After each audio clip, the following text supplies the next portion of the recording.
Comienzo la lectura del texto fundamental del marxismo-leninismo, ¿Qué hacer de Lenin?, contenido en el tomo 5 de las obras completas de Lenin, editorial Cartago. Problemas candentes de nuestro movimiento.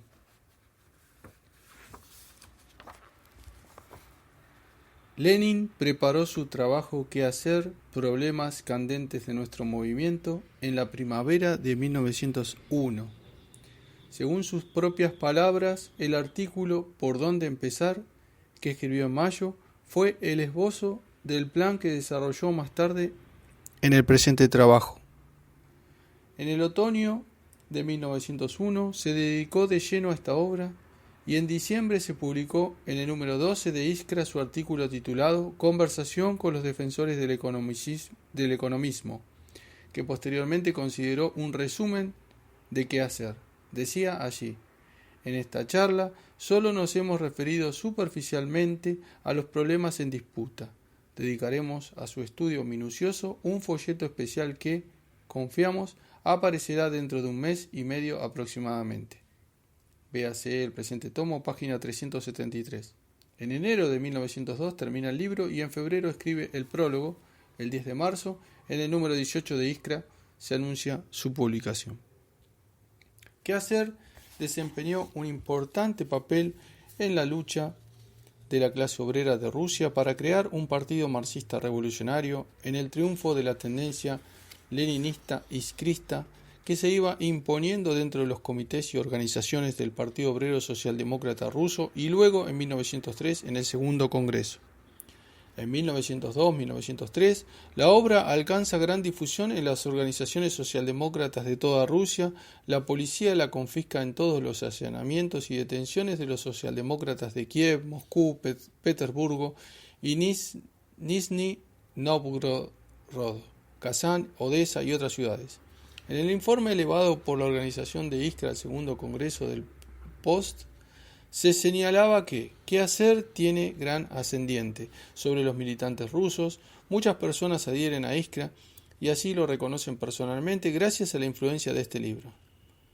Krupskaya relata que la obra influyó muy en particular sobre las personas que se hallaban vinculadas con el trabajo en Rusia. Sisanovsky Nesorov, secretario del buró de la organización rusa de Iskra, comunicaba a la redacción de Iskra desde Samara: por ahora solo oímos comentarios elogiosos sobre qué hacer. Está magníficamente escrito, es real y su estilo es excelente.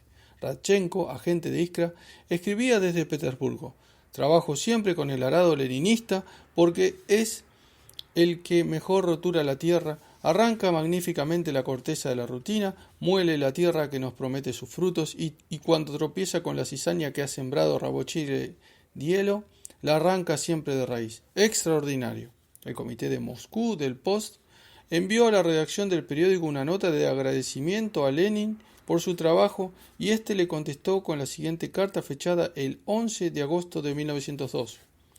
Hemos interpretado y por supuesto solo podíamos interpretar el agradecimiento por qué hacer en el sentido de que han encontrado en ese libro las respuestas a sus propios interrogantes, de que ustedes mismos, por su conocimiento directo del movimiento, han llegado a la convicción de que se necesita un trabajo más audaz, vigoroso, unido, centralizado y cohesionado en torno de un periódico único y central, convicción que también se formula en ese libro. Cuando se discutió la obra de Lenin en la redacción, surgieron diferentes opiniones. En la conferencia de la redacción realizada en Múnich en enero de 1902, Plejánov criticó algunas tesis de la obra, en tanto que Potresov hizo un comentario muy entusiasta.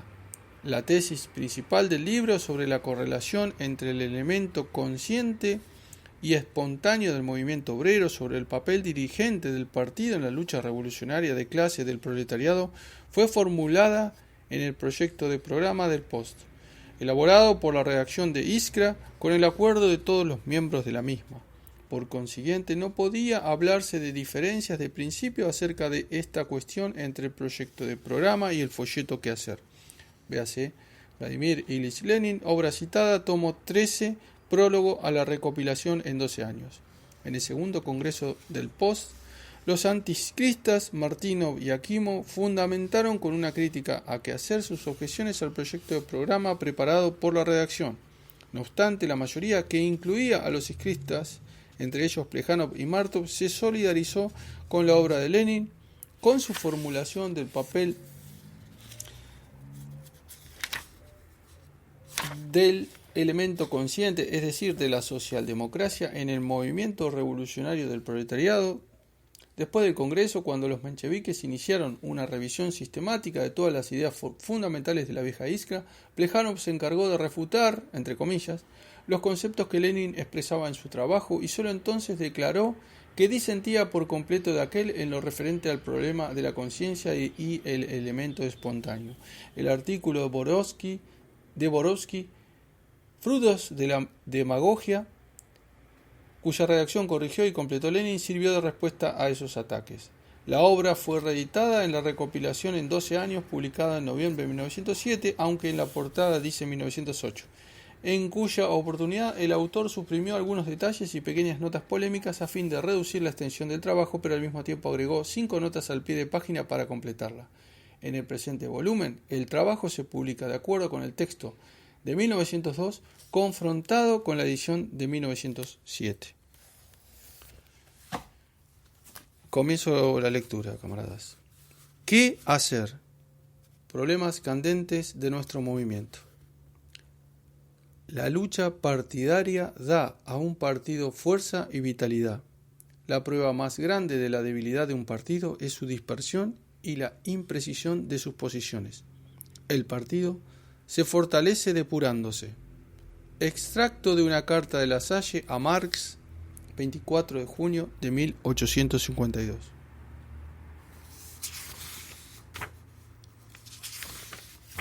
Prólogo. Según su plan primitivo, el autor se proponía dedicar el presente folleto a desarrollar en detalle las ideas expuestas en el artículo Por dónde empezar.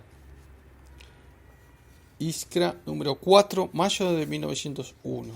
Comenzaremos por pedir disculpas al lector por el retraso con que cumplimos nuestra promesa, que reiteramos en respuesta a muchos requerimientos y cartas particulares. Una de las causas de dicha tardanza fue la tentativa de unificar todas las organizaciones socialdemócratas en el extranjero, tarea cuya ejecución práctica emprendimos en junio del año pasado, 1901. Era natural esperar los resultados de nuestra gestión, pues, de haber alcanzado éxito, tal vez habría sido necesario encarar con un criterio un tanto diferente las ideas de Iskra en materia de organización. Pero, sea como fuere, ese éxito hubiese augurado un rápido fin a la existencia de dos corrientes en la socialdemocracia rusa. Como el lector sabe, el intento fracasó, pues, como trataremos de demostrar, no podía terminar de otro modo después del nuevo viraje de Rabotcheye-Dielo hacia el economismo, en su número 10. Fue necesario emprender una lucha decidida contra esa orientación vaga y poco definida, pero que por ello mismo resultaba persistente y podía resurgir en las formas más variadas. Por tales razones tuvimos que modificar y ampliar considerablemente el plan inicial del folleto. El tema principal debía abarcar 3 problemas planteados en el artículo Por dónde empezar, a saber, el carácter y contenido principal de nuestra agitación política, nuestras tareas de organización y el plan de estructurar, simultáneamente y en distintos lugares, una organización de lucha para toda Rusia.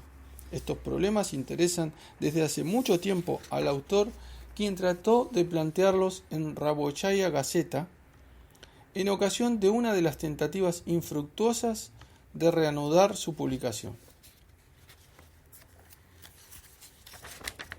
Vamos a la nota 52. Rabochaya Gazeta, periódico obrero, órgano ilegal de los socialdemócratas de Kiev, fue publicado bajo la redacción y con la colaboración de Eidelman, Tuchavsky, Vigdorochik. Aparecieron solo 2 números, el número 1 en agosto de 1897 y el número 2 en diciembre, fechado en noviembre de ese mismo año. Tucholsky había viajado al extranjero por encargo de la redacción para hacer conocer el primer número del periódico a Plejánov y otros miembros del grupo Emancipación del Trabajo y solicitarles su colaboración. En una carta a los miembros de la redacción, Plejánov comentaba en tono elogioso la aparición de Rabochaya Gazeta, a la que calificaba de órgano socialdemócrata para toda Rusia, y señalaba la necesidad de dedicar mayor atención a los problemas relacionados con la lucha política del proletariado. Como resultado de la vinculación establecida con Emancipación del Trabajo, el número 2 del periódico tuvo una orientación más política. Los socialdemócratas que se nucleaban alrededor de la publicación prepararon la convocatoria del segundo Congreso del Post. Realizado en marzo de 1898, este Congreso designó órgano oficial del partido al periódico. Después del Congreso, los miembros del CC y de la redacción de Rabochaya Gazeta fueron arrestados y la imprenta destruida, por lo cual el número 3, preparado ya para su impresión, no se publicó. En 1899 se trató de reanudar la publicación y al respecto se refiere Lenin en el apartado A del quinto capítulo de ¿Qué hacer? Continúo. Mas el propósito inicial de limitarse en este folleto a examinar estos tres temas y exponer en lo posible nuestras ideas en forma positiva, sin recurrir o casi sin recurrir a la polémica, resultó completamente irrealizable por dos razones. Por una parte, el economismo tenía bastante más vitalidad de lo que suponíamos. Empleamos el término economismo en su sentido amplio, como se explicó en el número 12 de Iskra de diciembre de 1901. En el artículo Conversación con los defensores del economismo, donde se da, por así decirlo, un resumen del presente folleto.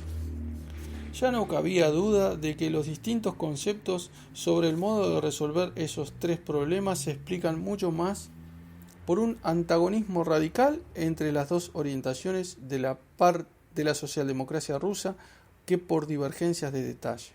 Por otra parte, la perplejidad de los economistas al ver que Iskra sostenía nuestras concepciones en la práctica, puso de manifiesto que a menudo hablamos lenguajes literalmente distintos que, debido a ello, no podemos llegar a un acuerdo alguno sin comenzar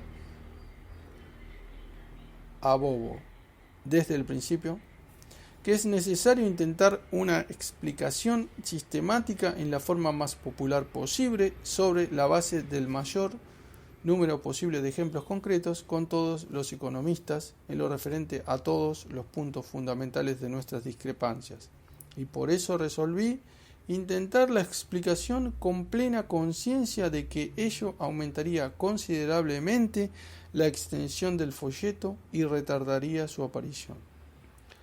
No veía otra posibilidad de cumplir la promesa hecha en por dónde empezar.